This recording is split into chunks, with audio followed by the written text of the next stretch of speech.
여러분, 새 가족이 교회에 오면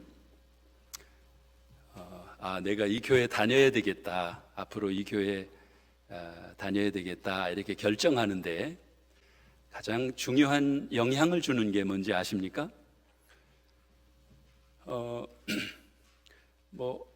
물론 목회자의 설교도 있고, 또 이게 찬양이 참 좋다, 또 어떤 경우에는 점심 밥이 맛있다, 이런 얘기들도 있었습니다. 근데 미국 교회에서 조사한 거예요. 가장 많은 사람들이 원하는, 그러니까 이 교회에 정착하게 된 가장 큰 요인이 무엇이냐 했을 때 가장 많은 사람들이 말한 것이 뭐였느냐 하면, 예배 드릴 때 옆 사람의 얼굴 표정이었습니다. 그럴만하지요? 그러니까 처음에 교회 오면 많이 이렇게 긴장하고 이렇게 주변을 두루 보게 되죠. 그런데 다른 거 어떤 면에서는 잘 안 보인다는 거예요. 그런데 옆에 예배 드리시는 분의 모습이 너무 아주 행복한 모습으로, 정말 즐거운 모습으로 감격스럽게 예배 드리는 모습을 보면 이 교회가 참 좋은 교회로구나, 나도 이 교회에서 신앙생활을 해야 되겠다, 이런 생각을 많이 하게 된다는 거죠. 그래서 저는 다시 한번 우리 표정이 이렇게 중요하구나, 우리 옆에 계신 분의 얼굴 표정을 한번 봐주실까요? 어떻습니까? 괜찮습니까? 네. 우리가 늘 밝게 이렇게 행복한 모습으로 살아야 되겠구나. 지난 몇 주 전에도 제가 이렇게 우리가 항상 기뻐하라, 그 말씀, 늘 기뻐하자고 말씀을 드렸는데, 근데 저도 그게 잘 안 되네요. 이게 괜히 저도 모르게 심각한 모습을 지으려고 하고, 어떻게 하다 보면 내가 기쁜 모습이 없구나 내 얼굴에, 이런 생각을 요즘에 미국에 와서 종종 제가 하고 있습니다. 밝은 모습으로, 또 특별히 예배 드릴 때뿐만 아니라 우리의 삶의 모습이 항상 밝고 아주 웃으면서 기뻐하면서 이런 모습으로 살면, 특별히 교회에서 예배 드리면서 그러면 옆에 계신 분에게도 좋은 영향을 주는구나 하는 것을 알 수가 있습니다. 항상 기뻐하며 사시기를 바랍니다. 아멘. 저는 오늘 또 한 번 예배에 대한 말씀을 보려고 합니다. 예배가 그만큼 중요하기 때문에 그렇습니다. 잘 아시는 본문이죠. 오늘 본문 말씀은 따로 설명이 필요 없는 이런 본문이라고 볼 수 있습니다. 그러므로 형제들아, 내가 하나님의 모든 자비하심으로 너희에게 권하노니 너희 몸을 하나님이 기뻐하시는 거룩한 산 제사로 드리라. 이는 너희의 드릴 영적 예배니라 그랬습니다. 그래서 개역 성경에서는 거룩한 산 제물로 드리라 그랬어요. 우리 지금 보는 성경에서는 산 제사로 드리라 이렇게 같이 표현이 되어 있습니다. 하나님이 우리를 부르신 이유가 무엇인가 봤더니 예배를 받으시기 위함이다 그랬습니다. 그것도 형식이 아니라 영적 예배를 받으시기를 원하신다 하고 말씀을 해주고 있습니다. 그렇습니다. 우리가 하나님 앞에 나오는, 어떻게 신앙생활을 잘하느냐, 어떻게 이 사람이 믿음 생활을 잘하느냐, 알 수가 없어요, 이거를. 왜냐하면 믿음은 보이질 않잖아요. 그래서 알 수가 없는데, 무엇을 보면 알 수 있느냐, 이 사람이 좋은 믿음의 사람이로구나 하는 것을 무엇을 보면 알 수 있느냐 하면, 이 사람의 예배를 보면 알 수 있는 거예요. 예배를 보면.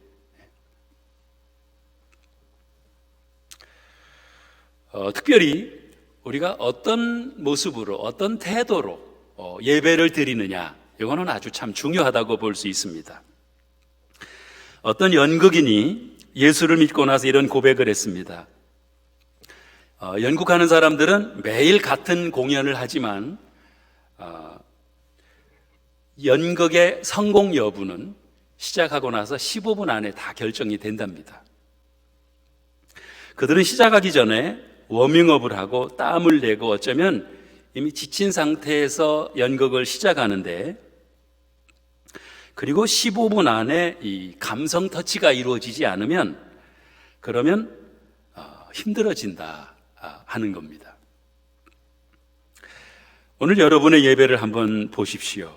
하나님과의 영적인 만남이 있는 대략 1시간 안팎의 이런 예배인데, 이런 예배 시간을 위한 영적인 워밍업이 있는지, 또 워밍업한 상태에서 한 15분 안에 성공 여부가 결정되는 것이 연극인데, 우리는 과연 예배를 드림에 있어서 얼마나 예배를 준비하고 또 예배를 사모하면서 우리가 기대하면서 예배당에 나오는지,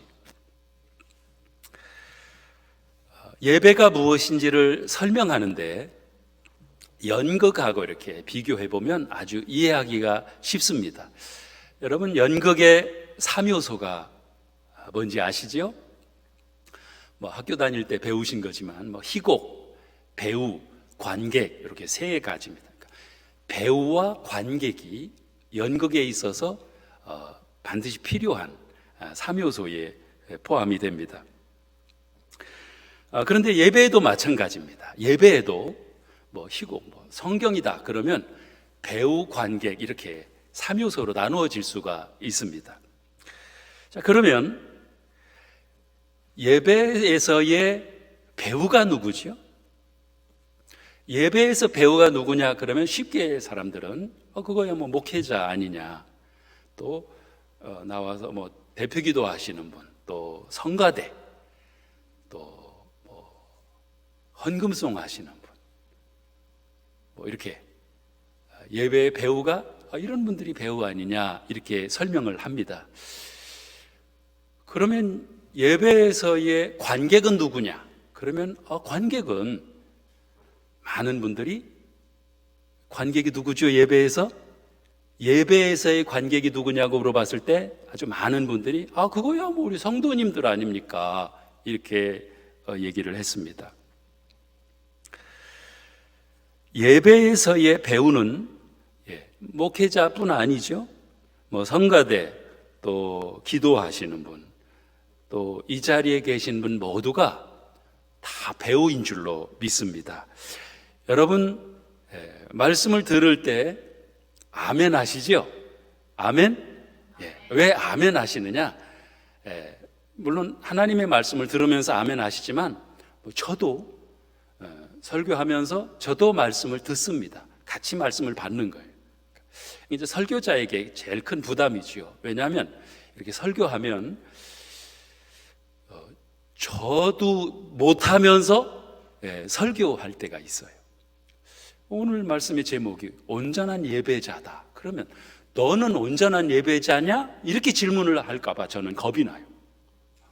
왜냐하면 저도 같이 지금 말씀을 듣는 거거든요.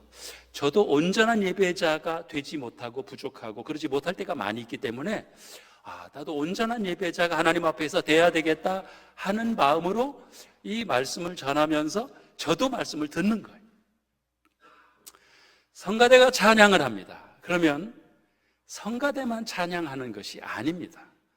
대표로 성가대가 찬양을 하지만 우리도 아멘 하면서 온 성도들이 같이 찬양을 하는 겁니다. 대표 기도하시는 분이 대표로 기도하시면 우리 성도님들이 아멘 하고 기도를 아멘으로 마치죠. 그게 무슨 말이냐 하면 대표로 기도하시는 분이 있지만 모든 성도님들이 같이 기도하는 거예요. 맞습니까? 자, 그러면 예배에서의 관객이 누구지요? 예배에서의 관객은 한 분이십니다.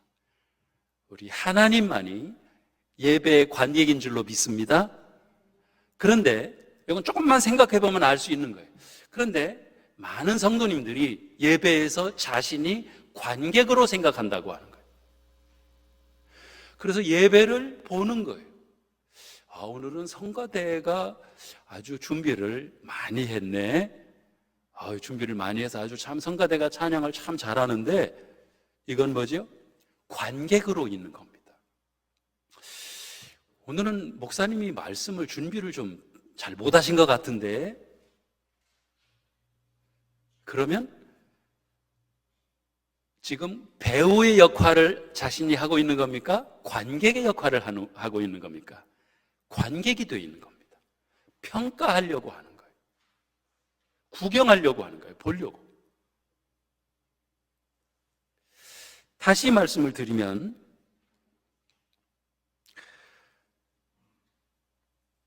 설교자도 말씀을 같이 듣고 있습니다. 같이 다 듣는 거예요. 우리 지금 하나님의 말씀을 다 듣고 있습니다. 성가대가 찬양을 할 때 같이 찬양을 하면서, 그러니까 온 성도들이 지금 같이 찬양을 하는 거예요. 하나님께 찬양을 올려드리는 겁니다. 우리 들으라고, 성도님들 들으시라고 하는 찬양이 아닙니다. 이 성가대의 찬양은 하나님 앞에 올려드리는 찬양이죠. 우리가 다 하는 겁니다. 같이 하는 건데 대표로 성가대가 하는 것이고, 우리 모두가 같이 한 마음으로 하나님 앞에 찬양을 올려드리는 거예요. 기도하시는 분이 대표로 기도한다 그러면 우리 모두가 지금 하나님께 다 같이 기도하는 겁니다. 그분이 우리를 대표해서 기도하시는 거죠. 어느 분이 헌금송을 한다 그러면 우리 모두가 지금 하나님 앞에 헌금을 드리면서 찬양을 드리는 거죠. 대표로 헌금송 찬양을 하시는 거예요. 우리 모두가 다 지금 찬양을 하나님께 드리는 거예요.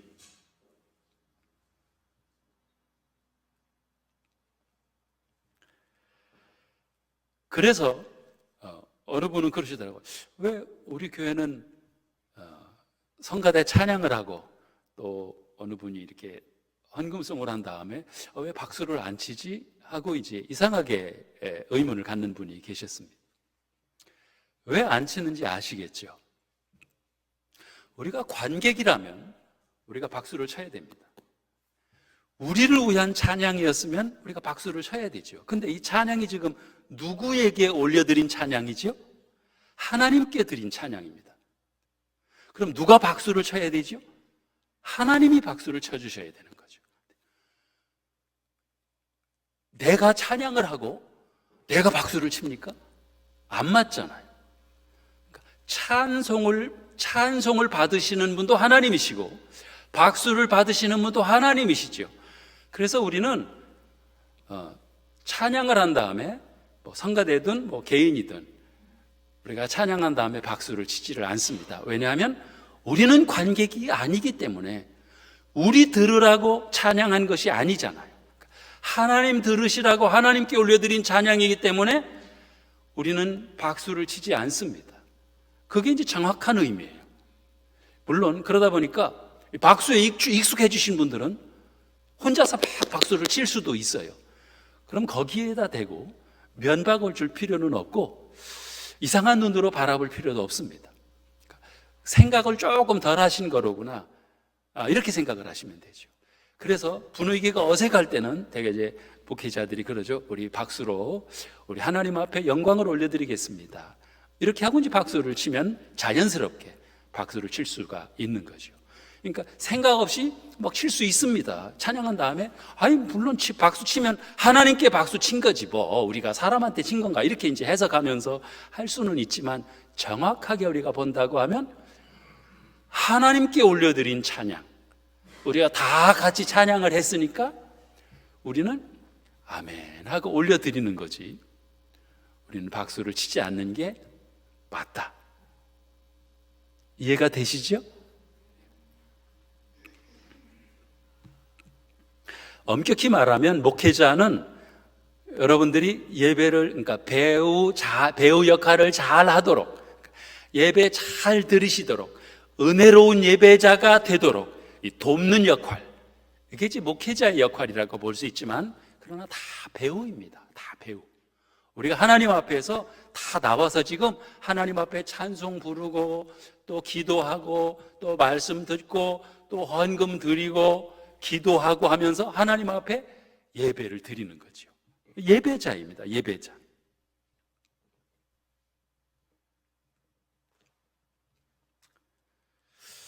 또 한 가지, 배우들은 이제 배우와 이제 관객으로 연극을 비교해 볼 때 물론 예배하고 연극은 다릅니다. 같지 않습니다만은 이해를 돕기 위해서 이렇게 공통점이 있기 때문에 말씀을 드리는 거예요. 11시에 연극이 시작된다. 그러면 관객들은 몇 시까지 가면 되느냐 하면 11시까지 가면 됩니다. 배우는 몇 시까지 가면 되죠? 배우는 11시에 맞춰서 가지 않습니다. 배우들은 일찍 가요. 1시간 전에든 아니면 2시간 전에든 일찍 가서 이 사람들은 거기서 또 리허설도 하고 또 한번 연습도 하고 준비해놓고 다 준비해놓고 왜 관객들 오기 전에 다 준비해놓는다는 거죠. 배우는.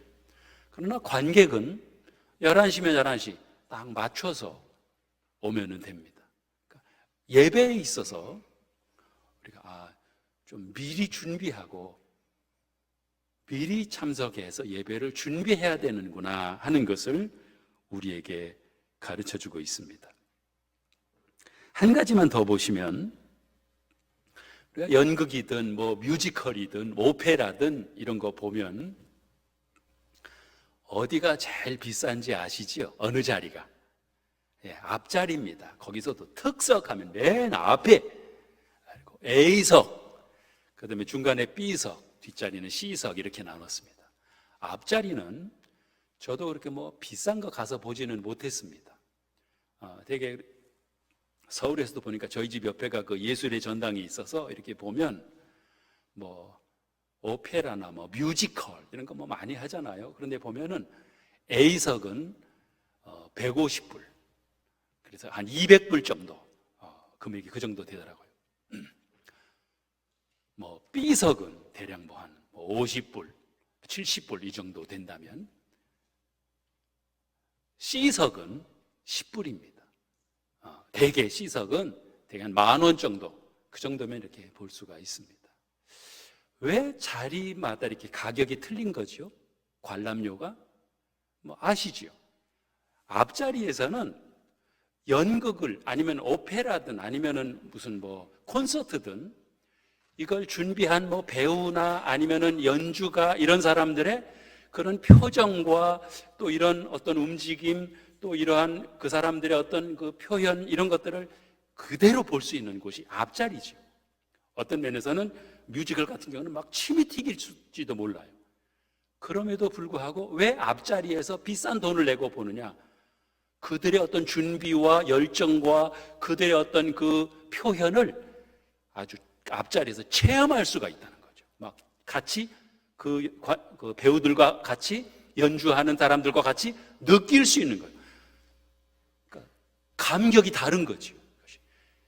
물론 뒷자리에서도 느낄 수 있습니다만은 앞자리에서 느끼는 거하고 이게 다른 거예요. 그래서 150불, 200불 이렇게 내면서 비싼 돈을 내면서 앞자리에서 보는 것이다.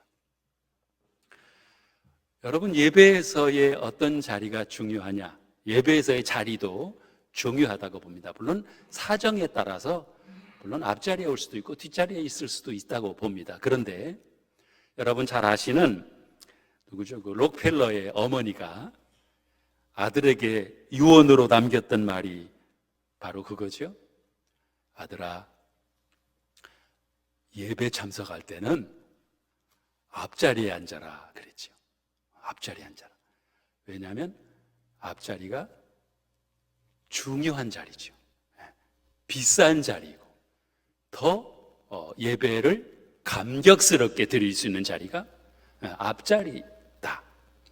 앞자리 이렇게 비워놓으셨는데 물론 뭐 꼭 그런 것만은 아닐 수도 있습니다. 난 뒷자리가 편해 뭐 이럴 수도 있고 괜히 앞에 오면 불안할 수도 있어요. 그렇죠? 편안한 자리면 되는데 그러나 예배 드림에 있어서 자리도 참 중요하다 하는 것을 우리에게 가르쳐 주고 있습니다. 이건 참고로 하시면 되는 것이고요. 그러니까 예배라고 하는 것은 뭐 재방송이 없습니다. 물론 요즘에는 유튜브로 연결되기 때문에 얼마든지 또 볼 수도 있고 또 볼 수도 있고 그렇지만 그러나 유튜브로 보는 것하고는 다릅니다. 예배는 재방송이 없다는 거예요. 현장에서 드려야 되는 거예요. 그렇다고 하면 그 예배가 이제 한 번 지나가면 끝나는 거예요. 그 예배가 놓치면 안 되는 거죠. 그때 어떤 모습으로, 얼마나 준비된 모습으로, 얼마나 감격스럽게, 어떤 모습으로 하나님 앞에 예배 드리고 하나님 앞에 나아가고 얼마나 감격스럽게 우리 하나님 앞에 예배를 드려야 되느냐, 여기에 있어서 우리의 준비와 우리의 자세와 우리 어떤 시간과 우리 어떤 그 좌석과 이런 것들이 다 영향을 준다고 하는 거죠. 그래서 우리 신앙생활의 승부를 예배에 걸어야 된다, 이렇게 많이 강조를 합니다. 아시는 분들은. 그래서 예배의 성공자가 되자. 예배. 다른 거 성공자보다도 가장 중요한 것이 우리의 삶에 있어서, 예수 믿는 우리 성도들의 삶에 있어서 가장 중요한 것은 예배의 성공자가 되는 것이다. 예배에 성공하지 못하면, 예배의 실패자가 되면 나머지 세상에서의 삶에 있어서, 가정에서든 직장에서든 그의 삶이 과연 어떤 모습으로 살아가겠느냐, 과연 하나님께서 그 사람들의 삶을 축복하시겠느냐, 이렇게 볼 때 우리의 예배가 얼마나 중요한지 알 수가 있습니다.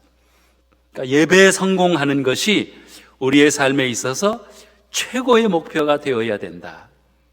왜냐하면 하나님께서는 우리를 예배자로 부르셨기 때문에 그렇습니다. 출애굽기 9장 1절 말씀에 보면 제가 한번 봉독해 드리겠습니다.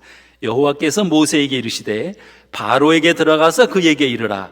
히브리 사람의 하나님 여호와께서 말씀하시기를 내 백성을 보내라. 그들이 나를 섬길 것이니라 그랬습니다. 그들이 나를 섬길 것이니라. 이 섬긴다고 하는 말은 예배할 것이니라, 이렇게도 번역이 되고 있습니다. 왜 하나님께서 이스라엘 백성들을 애굽에서 한마디로 출애굽시킨 거죠? 광야로 끌어내시는데 왜 이스라엘 백성들을 하나님이 광야로 끌어내셨느냐? 이 백성들을 하나님 앞에 예배자로 세우기 위하여, 예배하기 위하여 이들을 광야로 불러내셨다 하는 것을 말씀을 해주시는 겁니다. 그렇다고 하면 이 시대를, 우리가 지금 사는 시대를 교회 시대다, 또 광야 시대다, 이렇게 표현을 하는데, 우리가 지금 이 세상을 살아감에 있어서 가장 중요한 것이 무엇이냐 볼 때 예배라고 볼 수 있습니다. 예배가 중요합니다. 그럼 왜 여러 가지 문제가 생기는 것인가? 왜 우리의 삶에 어려움이 있는 것이냐? 왜 문제가 생기는 것이고 왜 여러 가지 원치 않은 일들이 생기느냐? 이런 그 이유 중에 하나가 바로 예배에 문제가 있는 것이 아니냐. 감격스러운 그런 예배를 드리지 못하는 데서 오는 것이 아니냐. 이 말은 예배를 통해서 우리가 우리 하나님을 아주 인격적으로 만나는 체험이 필요하다고 하는 거죠. 그러니까 우리가 예배 시간에 이 자리에 참석하는 것도 물론 중요하지만 그것보다도 더 중요한 것은 예배를 통해서 예배 시간에 우리 하나님을 만나는, 그래서 이거를 어떻게 표현하느냐 하면 하나님을 경험하는 예배가 되어야 된다, 이렇게 표현합니다. 예배를 통해서 살아계신 하나님, 이 자리에 계시고 우리와 함께 계신 하나님, 우리의 예배를 받으시는 하나님, 이 하나님을 체험한다는 거죠. 이 하나님이 어떻게 역사하시고 우리에게 어떻게 말씀하시고 우리 가운데 어떻게 역사하시는지를, 어떻게 나타나시는지를, 어떻게 말씀하시는지를 예배 가운데서 체험하시는 거죠. 이것이 해결이 되면, 그러면 예배 성공자가 되는 거죠. 그럼 나머지 우리의 삶은 걱정하지 않아도 우리 하나님께서 가장 선한 길로, 가장 복된 길로 인도해 주시는 분이 우리 하나님이시다. 그러니까 우리의 삶에 있어서 가장 중요한 비중을 차지하는 것이 예배이고, 또 그 예배 중에서도 우리 그저 예배에 참석하는 것에서 끝나는 것이 아니라 그 예배를 통해서 우리 하나님을 만나고 우리 하나님을 체험하는 이런 감격스러운 예배를 체험해야 된다. 여러분, 이런 하나님을 만나게 되면 우리의 삶에 있어서 문제는 문제도 아닌 것이 돼버리는 거예요. 왜 문제가 되는가? 왜 우리에게 어려움이 있는가? 왜 우리에게 여러 가지 문제가 생기잖아요. 문제가 생기고 어려움이 생기는데 이런 것들이 우리는 이 문제를 하나님 해결해 주시옵소서, 이 문제를 하나님 극복하게 해 주시옵소서, 이 문제와 같은 이 산을 없애 주시옵소서, 우리는 되게 이제 그렇게 기도를 한다는 거죠. 그 중국의 유명한 워치만 리가 꿈엔지 기도하다간지 양자강을 이제 배를 타고 막 이렇게 가고 있었어요. 배를 타고 가고 있었는데 갑자기 저 앞에 무슨 큰 암초가 있었습니다. 암초가 나타나. 이대로 가다가는 그 암초에 부딪혀서 배가 파손돼서 죽게 생겼어요. 그래서 급하니까 어떻게 해요? 막 하나님께 기도하십니다. 하나님 저 암초를 없애주시옵소서, 하나님 저 암초를 치워주시옵소서, 암초는 없어질지어다 하면서 막 기도를 했습니다. 그런데 이제 다급해졌죠. 잘못하면 죽게 되니까. 막 기도하고 있는데 갑자기 보니까 어떤 변화가 나타나냐면 암초는 없어지지 않았는데 갑자기 강물이 불어나서 넘쳐나서 암초 위를 그냥 지나가 버린 거죠. 그래서 거뜬히 암초를 지나가서 이제 살 수 있었던 거죠. 그러면서 그 워치마니가 무슨 얘기를 했느냐 하면 문제는 암초가 아니라 문제가 아니라 내가 은혜가 문제로구나. 하나님께 받은 은혜, 이 하나님의 은혜가 강물처럼 흐르면 넘치면 문제는 문제도 아닌 것처럼 지나가는데 은혜가 없으면, 은혜가 부족하면, 내가 제대로 은혜 생활을 못하면 별것도 아닌 것이 다 문제가 되는 거예요. 별것도 아닌 것이 다 암초가 되는 거죠. 이것도 부딪히고 저것도 부딪히고 다 문제. 이 문제를 없애달라고 기도할 필요가 없다는 거죠. 왜냐하면 내가 하나님의 은혜의 강물이 차고 넘치면, 하나님의 은혜가 내 안에 차고 넘치면, 이러면 어떤 것도 문제되지 않고 다 거뜬히 찬송 부르면서 감사하면서 기뻐하면서 다 건너가게 될 수 있는 줄로 믿습니다. 아멘. 그러니까 예배를 통해서 우리 하나님을 만나면 하나님을 통해서 이 은혜를 경험하는 거예요. 야, 하나님이 내 예배를 받으시는구나. 하나님이 내 기도를 받으시는구나. 하나님이 나의 예배를 받으시는구나. 이 하나님과의 만남, 하나님의 응답, 하나님이 함께 하심, 하나님께서 말씀하신 이런 것들을, 하나님이 치유하심, 하나님 회복시켜 주심, 이런 것들을 예배 현장에서 체험하게 되면 우리가 얼마나 기쁘겠어요. 이게 이제 한마디로 말하면 은혜 받는 거지, 은혜 받는 거. 예배를 통해서 은혜 받으시기를 바랍니다. 예배 받지 못하면 얼마나 힘드냐는 거죠. 예배를 통해서 은혜 받지 못하면. 그래서 예배를 우리가 준비해야 되는 거예요. 예배를 준비해야 되는 것입니다. 여러분, 예배를 얼마나 준비하고 오시죠? 예배를 얼마나 준비하십니까? 물론 예배에 참석하는 그것만으로도 굉장히 큰 일을 하신 거라고 저는 그렇게 믿습니다. 왜냐하면 저도 막 미국에 와서 일도 해보고 또 이것도 해보고 저것도 해보고 그러다 보니까 예배 시간에 맞추어서 이 시간에 이 자리에로 오는 것이 이것도 보통 일이 아니로구나. 보통 일이 아니로구나. 어떤 막 사투를 벌이면서 달려오는 경우도 있구나. 저도 그걸 알았어요. 몰랐었는데 그걸 알았습니다. 그러니까 예배 시간에 맞게 참석하는 것도 물론 대단히 중요합니다. 그런데 예배를 통해서 한마디로 감격스러운 예배, 하나님을 만나는 예배, 하나님을 경험하는 예배가 되기 위해서는 그냥 와서 참석하는 것만으로 되지 않습니다. 물론 그런 경우도 있지요. 하나님의 특별하신 은혜를 우리에게 베풀어 주시는 경우도 있습니다만은, 그러기 위해서는 오늘 말씀에 나오는 이런 영적 예배를 드려야 되는데, 그러기 위해서는 이제 준비가 필요합니다. 준비가. 뭘 준비해야 되는 거죠? 우리가 오늘 본문에서 거룩한 산 제사로 드리라고 그랬죠. 산 제물로 드리는 거예요. 여러분, 제물이 뭔지 아시죠? 제물이 구약 시대에는 하나님 앞에 제사를 우리 지금 예배로 드리죠. 그러니까 구약 시대에는 어떻게 하나님 앞에 제사를 드렸느냐 하면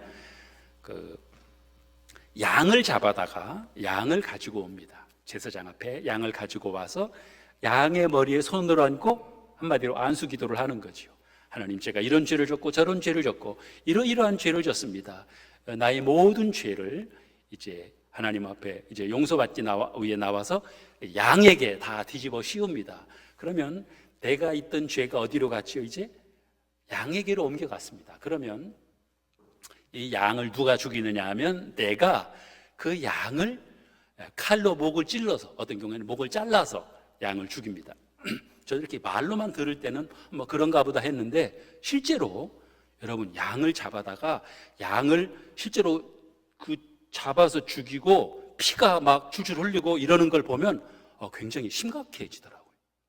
저는 영상으로만 봤습니다. 영상으로 보는데도 이게 금방 매매 하면서 따라오던 양이 끌고 왔는데, 양은 죽을 때도 이 반항도 안 해요. 만약에 개나 돼지였으면 아마 난리가 났을 텐데, 양은 뭐 그래요. 그러다가 조금 있다가 이제 칼로 찌르고 이랬는데 조용해요. 보니까 죽었어, 벌써 양이. 그럼 막 유혈이 낭자하죠. 그럼 제사장이 그 피를 받아서 그 제단에 뿌리지요. 그리고 그 살도 전부 양을 가죽을 벗기고 그 살을 또 각을 떠서 이제 제단에 불에 다 태웁니다. 그 각을 뜨고 죽이고 이거를 누가 하느냐?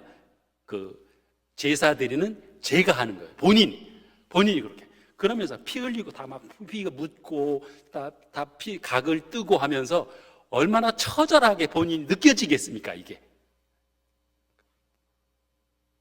제가 영상으로만 봐도 다르더라니까요, 이게. 아주 심각하게 느껴지더라니까요. 그럼 실제로 양을 잡아다가 죽이고, 그거를 이제 피를 쏟고, 다 막 껍질을 벗기고, 그 살을 각을 뜨고, 번제단에다 태우고, 이렇게 하면, 죄가 얼마나 무서운가. 이게 죄를 멀리하며 살아야 되겠구나. 다시는 죄 짓지 말아야 되겠구나. 죄값이 얼마나 큰 것이로구나. 이거를 이제 직접 느끼는 거죠. 체험하는 거죠. 그게 예배입니다. 이게 구약시대의 예배예요. 구약시대의 제사입니다. 하나님이 우리의 예배를 오늘 말씀에서 하나님이 기뻐하시는 너희 몸을 하나님이 기뻐하시는 거룩한 산 제물로 드리라. 제사로 드리라. 우리 몸을. 우리 신약시대에는 제물이 필요 없습니다. 예수님께서 단번에 제물이 되어주신 거죠. 단번에 예수님이 양이 되어주신 거예요. 그러니까 더 이상 양이 필요하지 않습니다. 예수님이 양이 되어주신 거죠. 우리는 우리 자신이 제물이 되는 거예요. 우리가 제물입니다.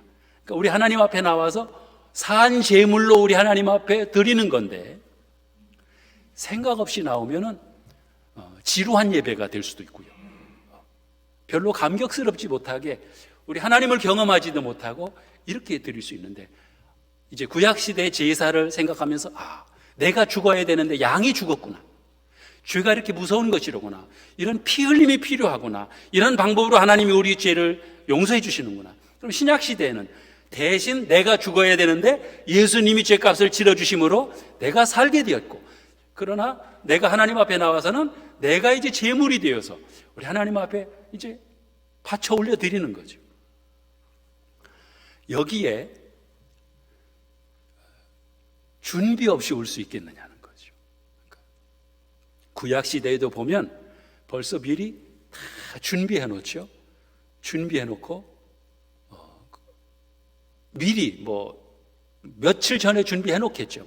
다 준비해 놓고 이제 가지고 나와서 하나님 앞에 제물로 드리는데, 그러니까 우리가 내가 산 제물로 하나님 앞에 드린다고 할 때 얼마나 준비를 하고 와야 되겠는가, 한 주간 동안.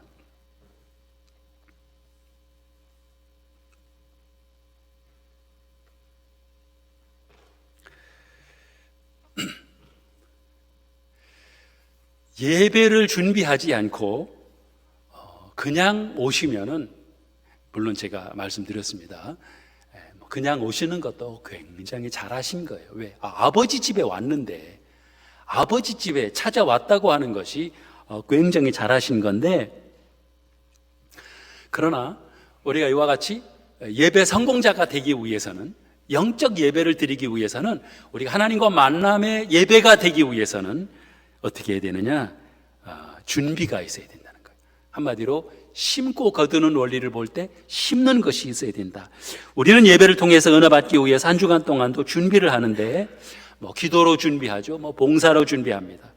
전도도 하면서 준비하고, 사모하기도 하고, 갈급한 마음으로 이렇게 준비하는 거예요. 또 기도로 준비하고. 이렇게 준비하고 오면 어떤 분들을 보면 예배 때마다 은혜를 받으시는 분들이에요. 예배 때마다. 어떻게 예배 때마다 은혜를 받는 거죠? 준비한다는 거죠. 준비하고 있다는 거예요. 준비를. 사모하는 마음이 있다는 거죠. 하나님의 교회를 사랑하고 봉사한다고 하는 거죠. 그러니까 예배를 준비하면서 주님 생각하면서 계속 심으셔야 돼요. 많이 심으셔야 됩니다. 심어야 돼요. 그러면 예배를 통해서 우리 하나님의 놀라운 은혜를 열매로 거두게 된다고 하는 거죠. 그런데 왜 나는 예배에 은혜의 열매가 없지? 왜 별로 나는 은혜가 안 되는 거지? 왜 나에게는 왜 은혜가 없는 거지? 이렇게 생각할 때 자신을 한번 잘 돌아봐야 됩니다. 자신을 생각해야 되는 거예요. 잘 알고 계시는 우리 한국의 여의도에 가면 우리 세계에서 제일 큰 교회라고 있지요. 한때, 지금은 이제 줄었습니다. 한때 제일 많을 때가 70만 명까지 모였다고 하니까 70만이면은 웬만한 한국의 광역시 인구가 되지요. 광역시 한 100만 정도. 어마어마한 게, 과연 그게 맞는 숫자인가도 모르겠어요. 하여튼 한 70만 정도 됐다니까. 그 교회 목사님이 누군지 아시죠? 지금 이제 몇 년 전에 돌아가셨습니다만은, 그분이 살아계실 때 대단한 분이었습니다. 설교뿐만 아니라 아무튼 세계적인 그런 교회를 세웠고 어마어마한 일을 하신 분으로 알고 있습니다. 또 그분이 설교를 잘 하셨습니다. 그 목사님이 이제 살아계실 때 이제 목회자 세미나가 있었습니다. 이렇게 이제 많은 목사님들이 참석하시고, 이제 그 조 목사님이 이렇게 강의를 해주셨는데, 이제 질의응답 시간이 됐습니다. 어떤 목사님이 그 자리에서 조 목사님에게 질문을 했습니다. 목사님의 설교를 보면 특별한 내용이 있는 것도 아니고, 성경 말씀 읽고, 그죠? 풀어서 설명해주고, 또 은혜 받은 간증, 또 성도님들의 간증, 또 이렇게 해주시고, 그렇게 말씀을 해주시던데, 그런데 목사님 설교에는 많은 분들이 은혜를 받고, 교회도 부흥되고 하는데, 왜 저는 목사님보다 훨씬 더 내용 있게 설교를 준비하고, 또 목사님보다 이제 제 얘기가 아니에요. 그 목사님이, 질문하신 목사님이 자기가 어떻게 보면 객관적으로 목사님보다 설교를 더 잘하는 것 같이 이렇게 생각이 되는데, 근데 왜 내 설교에는 능력도 나타나지 않고 교회도 부흥되지도 않고 왜 이렇게 목회도 어렵고 그런 겁니까? 비결이 뭡니까? 이렇게 질문을 했어요. 그때 그 조용기 목사님이 이렇게 답변을 했습니다. 목사님 본인도 설교를 위해서 기도를 많이 한다고 했습니다. 또 설교 다 준비해 놓은 다음에도 또 기도로 또 많이 준비를 한다. 그런데 특별한 것은 그 교회는 이렇게 목사님이 설교하시는 동안에 목사님의 설교만을 위해서 기도하는 중보 기도팀이 200명이 있다는 거예요. 그 설교하시는 1시간 동안에 그 목사님 설교 중보 기도팀은 따로 중보 기도실에서 오직 목사님의 설교만을 위해서, 담임 목사님의 설교만을 위해서 전적으로 그들은 1시간 동안, 예배 시간 동안에 그 설교만을 위해서, 목사님만을 위해서 집중적으로 중보 기도를 한다는 거예요. 그들이 기도하는 내용은 그렇다는 거예요. 목사님의 성대를 지켜주시옵소서. 또 말씀의 모든 성도들이 은혜 받게 해주시옵소서. 악한 마귀 권세는 예수 이름으로 물러가게 해달라고. 또 말씀을 성도들의 마음이 옥토가 되어서 30배, 60배, 100배의 결실이 있게 해달라고. 또 목사님의 건강을 지켜주시고, 또 악한 마귀는 물리쳐 주시고, 성령께서 역사하시고, 또 그 가운데 하나님의 살아계신 능력이 예배 가운데 나타나게 해달라고 집중적으로 목사님의 설교만을 위해서 기도한다는 거예요. 200명의 성도들이 목사님의 설교만을 위해서 기도한다는 거죠. 그러니 그 예배 가운데, 그 설교 가운데 역사가 나타나지 않겠느냐는 거죠. 오히려 아무 일이 나타나지 않으면 그게 이상한 거지 아니겠느냐. 그렇습니다, 여러분. 예배에 참석하면서, 예배를 준비하면서 여러분들이 설교자를 위해서도 기도해야 됩니다. 설교자를 위한 기도는 자신을 위한 기도라고 그렇게 말을 합니다. 왜? 예배 참석하고 은혜 받지 못하면 누가 손해보는 것이냐? 누가 손해보는 거죠? 자신이 손해보는 거죠.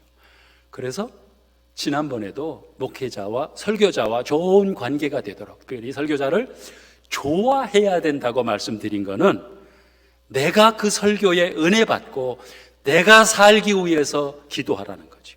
나를 위한 기도라고 하는 거예요. 설교자를 위한 기도는. 설교자를 위한 기도를 심지 않으면 내가 은혜 받는 감격을 놓치게 되고 결국은 내가 손해를 보게 되는 것이다. 심으시기 바랍니다. 준비해야 되는 거예요. 그래서 예배를 통해서 우리가 받을 수 있는 것을 모두 받아야 된다. 그래야 한 주간 동안의 세상 속에서의 삶도 우리가 성공적인 삶을 살 수가 있다고 하는 거지요. 만약에 예배를 통해서 은혜를 받지 못하고 하나님을 만나지 못하고 예배의 감격의 열매를 하나도 받지 못했다, 거두지 못했다 그러면 그 예배가 얼마나 힘들어지겠느냐는 거죠. 그러면 그 한 주간 동안의 삶이 얼마나 힘들겠느냐는 거죠. 이것이 자꾸 반복되다 보면 내 삶이 영적으로 얼마나 피폐해지고 얼마나 황폐해지고 얼마나 어려운 삶을 살아가겠느냐는 거죠. 은혜스러운 예배를 위해서 기도하시기를 바랍니다. 예배를 준비하시고 사모하는 마음으로, 갈급한 마음으로 은혜의 갈증을 느끼면서 달려오시기를 바랍니다. 그러면 그런 성도에게 하나님은 반드시 필요한 은혜로, 또 치유로, 회복으로, 예배의 감격으로 채워주실 줄로 믿습니다. 예배 때마다 우리 하나님의 은혜를 경험하는 그러한 완전한 예배자들이 다 되시기를 주님의 이름으로 축복합니다.